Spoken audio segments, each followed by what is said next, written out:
Assalamualaikum warahmatullahi wabarakatuh. Kembali lagi bersama saya Erlita Chandra Dewi. Ini sudah ketunda-tunda ya pembahasan yang akan kita bahas sekarang, yaitu tentang nifas patologis yang sudah lama sekali di request oleh beberapa dari kalian dan baru saya kerjakan sekarang. Saya mohon maaf, tapi alhamdulillah sekarang sudah selesai.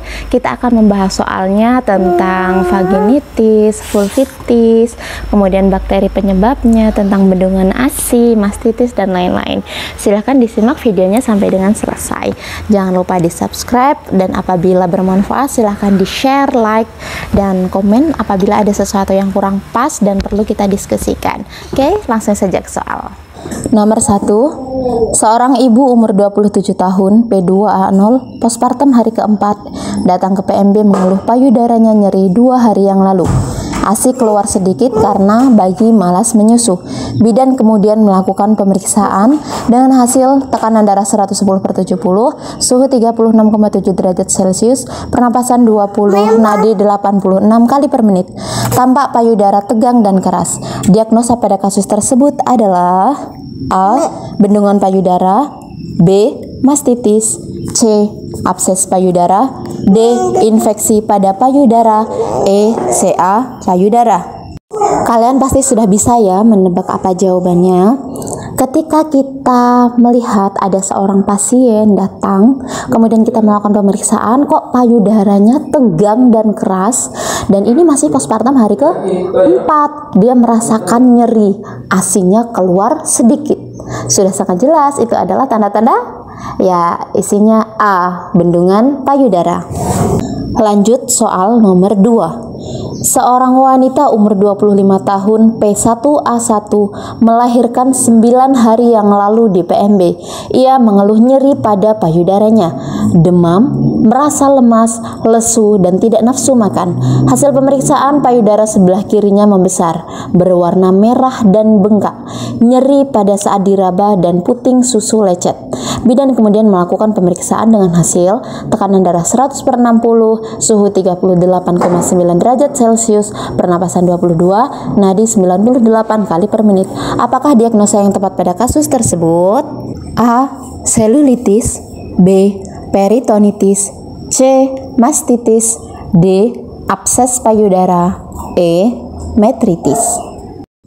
Langsung bahas ya. Soal nomor 2 ini, seorang ibu postpartum 9 hari. Kemudian ia mengeluh nyeri pada payudaranya, demam, merasa lemas, lesu, dan tidak nafsu makan. Ini adalah tanda-tanda bendungan payudara. Tetapi ada yang khas, yaitu apa? Dilihat suhunya 38,9 derajat Celcius. Nadinya sudah cepat. Biasanya kalau nadinya sudah cepat berarti ibunya sudah merasakan nyeri gitu ya. Nyerinya sudah lebih lagi gitu.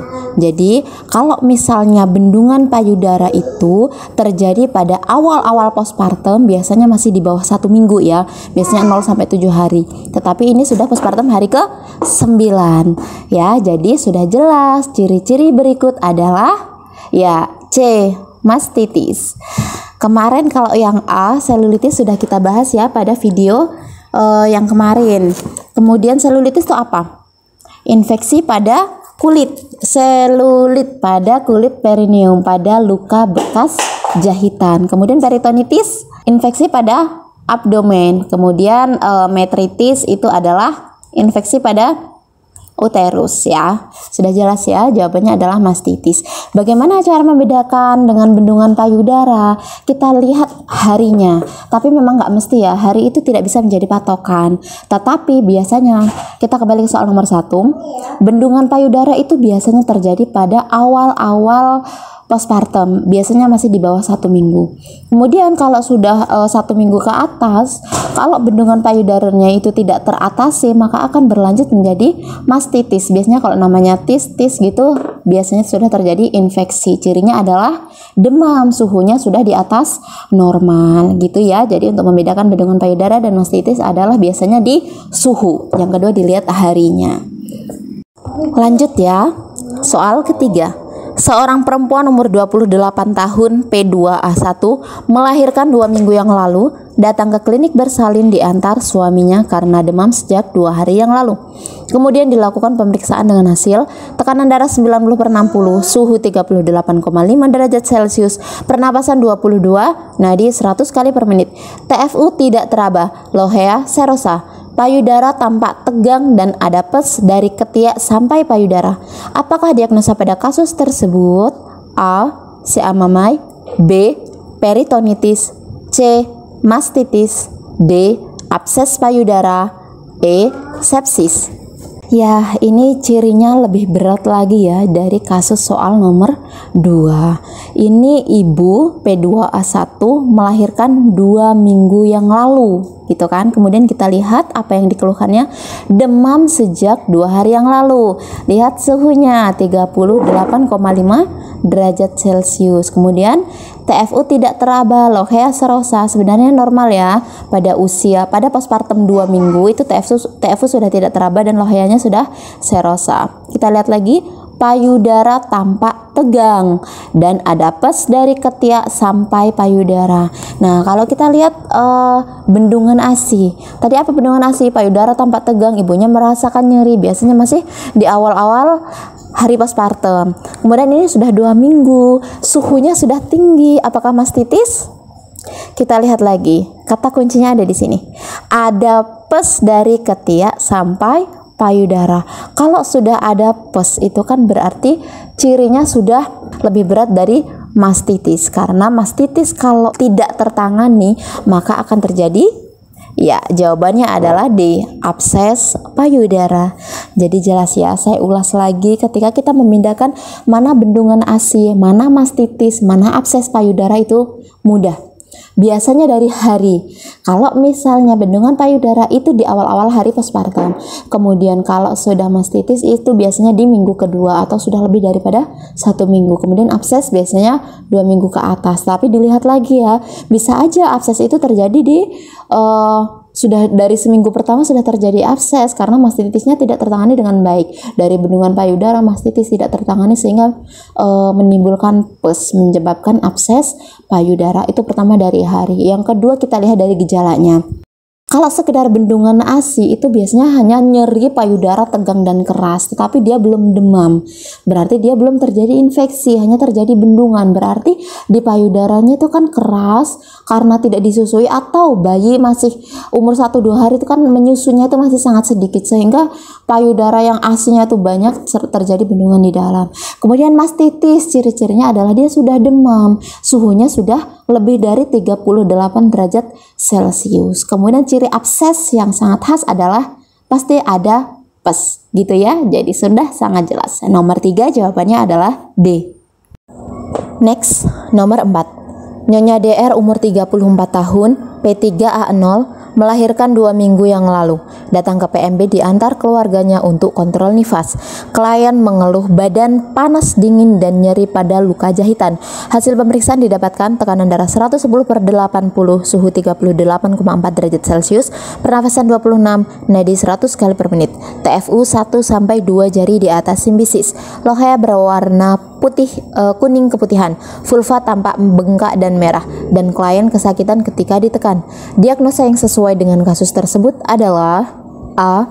Subinvolusi uteri, B. Vaginitis, C. Cervicitis, D. Selulitis, E. Vulvitis. Ya, ada kasus yang hampir mirip dengan kasus ini yang ada di video saya sebelumnya, yaitu tentang selulitis. Ini ciri-cirinya mirip ya, yaitu klien mengeluh badan panas dingin dan nyeri pada luka jahitan. Biasanya kalau kita sudah melihat kata kunci luka jahitan itu biasanya selulitis ya, karena pada selulitis itu memang cirinya badannya demam, panas, suhunya meningkat atau di atas 38 derajat Celcius, kemudian nyeri pada luka jahitan. Tetapi kita lihat lagi bahwa TFU 1-2 jari di atas simbisis.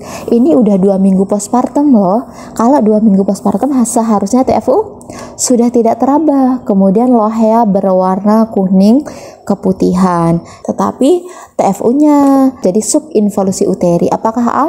Tetapi ini ada ciri yang lain gitu. Jadi kalau kita jawab subinvolusi uteri ini tidak merangkum semua kasus yang ada di soal ini. Kita lihat lagi, tadi seperti selulitis, tapi kok ada subinvolusi uteri. Kita lihat kata kuncinya, vulva tampak bengkak dan merah. Kalau vulva sudah tampak bengkak dan merah, kemudian suhunya sudah meningkat, berarti sudah jelas dari namanya, jawabannya adalah E, vulvitis. Soal kelima, Nyonya GT umur 23 tahun, P2A0, melahirkan 5 hari yang lalu, datang ke PMB. Hasil anamnesa menunjukkan lama persalinan 2 hari dengan KPD. Klien mengalami demam dan menggigil sejak 3 hari yang lalu disertai dengan nyeri perut bagian bawah. Hasil pemeriksaan didapatkan tekanan darah 100/70, suhu 38,8, pernapasan 22, nadi 94, TFU 1 jari di bawah pusat, lohea berbau dan purulen. Diagnosa yang tepat untuk kasus di atas adalah A. Peritonitis, B. Vaginitis, C. Endometritis, D. Sistisis, E. Vulvitis. Mungkin ada yang sudah bisa menebak ya jawabannya apa, tapi disimpan dulu, kita bahas bersama-sama. Kata kunci, suhu 38,8 derajat Celcius berarti terjadi infeksi. Infeksinya di mana? Kita lihat ciri-cirinya. Klien mengalami demam dan menggigil sejak 3 hari yang lalu disertai nyeri perut bagian bawah. Tuh, nyeri perut bagian bawah ya, hanya bagian bawah. Kemudian TFU 1 jari di bawah pusat. Sedangkan ini postpartum 5 hari. Berarti harusnya kan sudah 2 atau 3 jari di bawah pusat ya. Jadi ini terjadi subinvolusi uteri, berarti uterusnya yang bermasalah. Kemudian loheanya berbau dan purulen. Sudah jelas ya, seperti video yang kemarin sudah membahas tentang ini. Jadi isinya adalah metritis. Di sini kok nggak ada? Ya, nama lain dari metritis adalah endometritis. Jadi isinya adalah C. Next, nomor 6. Nyonya WL umur 35 tahun, P4A1, postpartum 6 hari. Datang ke PMB mengeluh badan terasa panas dan perut bagian bawah terasa nyeri. Bidan kemudian melakukan pemeriksaan. TFU 2 jari di bawah pusat, lohea purulen dan berbau. Bakteri penyebab terjadinya kasus seperti di atas adalah A. Mycobacterium, B. Bacterial vaginosis, C. Trichomoniasis, D. Streptococcus haemolyticus, E. Chlamydia trachomatis. Ini yang ditanya adalah bakteri penyebab penyakitnya ya, bakteri penyebab infeksinya. Kalau dari kemarin kan kita membahas tentang jenis dan nama infeksinya tersebut. Nah, sebelum kita melihat atau sebelum menentukan bakteri penyebabnya, kita harus menentukan diagnosa dulu. Kita lihat ya ciri-cirinya, bahwa klien datang mengeluh badan terasa panas. Badan terasa panas berarti dia demam. Perut bagian bawah terasa nyeri ya. Ini perut bagian bawah. Kemudian TFU 2 jari di bawah pusat. Ini sudah postpartum 6 hari. Kalau postpartum 6 hari itu kan sudah dekat ke 7 hari ya. 7 hari itu kan harusnya sudah pertengahan simfisis pusat. Berarti ini terjadi subinvolusi uteri. Kemudian lohea purulen dan berbau. Ini ciri-ciri dari infeksi apa? Kemarin sudah kita bahas ya. Ini adalah ciri-ciri dari metritis atau endometritis, yaitu penyebab bakterinya adalah, ya jawabannya D, Streptococcus haemolyticus. Soal nomor 7. Seorang perempuan umur 31 tahun datang ke PMP dengan keluhan keputihan banyak, gatal, berbau dan terasa panas, serta nyeri saat berhubungan seksual. Hasil pemeriksaan didapatkan tekanan darah 110/70, suhu 38,3 derajat Celcius, pernapasan 20 kali per menit, nadi 96 kali per menit. Pada vagina tampak kemerahan. Bakteri penyebab yang sering dijumpai jika terjadi kasus seperti di atas adalah A. Mycobacterium, B. Bacterial vaginosis, C. Trichomoniasis, D. Candidiasis vaginalis, E. Chlamydia trachomatis. Seperti nomor 6 ya, ini yang ditanya bakterinya. Dan seperti tadi, untuk mengetahui atau untuk menentukan bakteri apa penyebabnya, kita harus tahu diagnosanya apa. Kita lihat ya cirinya. Seorang klien dia mengeluh keputihannya banyak, gatal, berbau dan terasa panas. Kemudian nyeri saat hubungan seksual atau disebut dengan dyspareunia. Kemudian vagina tampak kemerahan ya. Jadi apa? Ya, karena vagina yang diserang, jadi namanya adalah vaginitis. Bakteri yang paling sering dijumpai pada kasus seperti ini adalah bakterial vaginosis. Kita bahas keempat opsi yang lain ya. Kalau Mycobacterium, ini Mycobacterium tuberculosis kayaknya ya, penyebab penyakit TBC. Kalau Trichomoniasis itu adalah penyebab Trichomonas vaginalis. Biasanya cirinya yang penyakit Trichomonas vaginalis itu keputihan atau sekret vaginanya itu kental, berwarna kuning sampai kuning kehijauan, bahkan berbuih dan berbau gitu. Kemudian dinding vaginanya itu biasanya tampak kemerahan gitu. Kemudian terdapat keluhan dyspareunia atau pada saat berhubungan itu sakit.